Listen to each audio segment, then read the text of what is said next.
Good morning. Today is Tuesday, November 11th. I'm John Karow. This is Eric Sepanek, and this is the Gold Spot.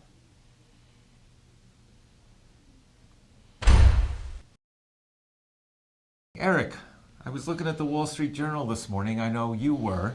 Interesting reaction you had to that article.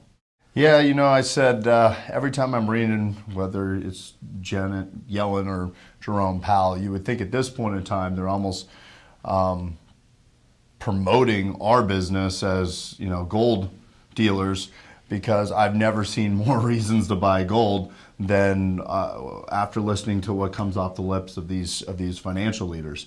For instance, today Jerome Powell, he's extremely looking more and more unconfident about his statements of all this inflation being temporary. It definitely looks like this is something that's not temporary. It's something that could possibly accelerate, but they want to try to hold the line and tell us that, hey, guess what? This is just transitory, which is their favorite word to use, but the public doesn't buy it because every time we go to the store, what have you noticed?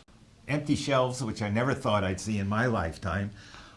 Prices going up, gas pump prices are going up, and what's most disturbing is these experts that you're referring to don't seem to understand that they're being steamrolled by free market forces. Supply and demand is controlling what's going on, not theory.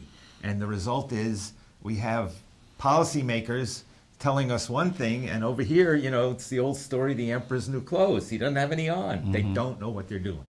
Well, and I think one of the things that really hits is when you hear the administration and, those people saying that, hey, this is nothing more than a huge outburst after coronavirus, and this is the reason why we have empty shelves. But we're not talking about luxury items and people that have a bunch of money in their pocket. We're talking about groceries. We're talking about things like deodorant or I've seen so many things I've gone to buy at the store. It's just not there.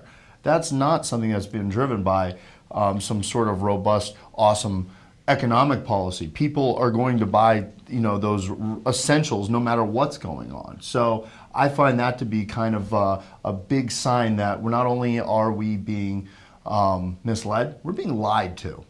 And I think that's what's going on. And we're seeing, signs that if we look back at history, you asked me the question this morning, what did Franklin Roosevelt do the first week he was in office? He closed the banks.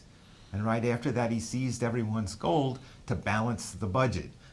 We're heading in that direction. Nobody knows where we're going. The problem is the guys driving the bus don't know what they're doing. And I think that's one of the main concerns that we're hearing today, especially from our clients that are coming in. What if everything fails? Which people used to buy gold more or less for a hedge. Now people are more concerned about absolute dollar failure. And if failure did happen, well, what's the replacement at that point in time in today's day and age?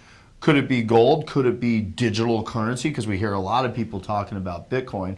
But nonetheless, you have to think, would we be able to replace a fiat currency with something that's also fiat? It's just digital rather than, something that's backed by something. So, I think the history is where we're going to find some of the answers, maybe not all the answers, but as we said earlier, who knows what's going on? In the future, we don't, but neither do they. Neither do they, but we do know one thing, gold is eternal. Thank you very much for joining us here on the Gold Spot. We appreciate you tuning in one more time. We hope to see you again next week.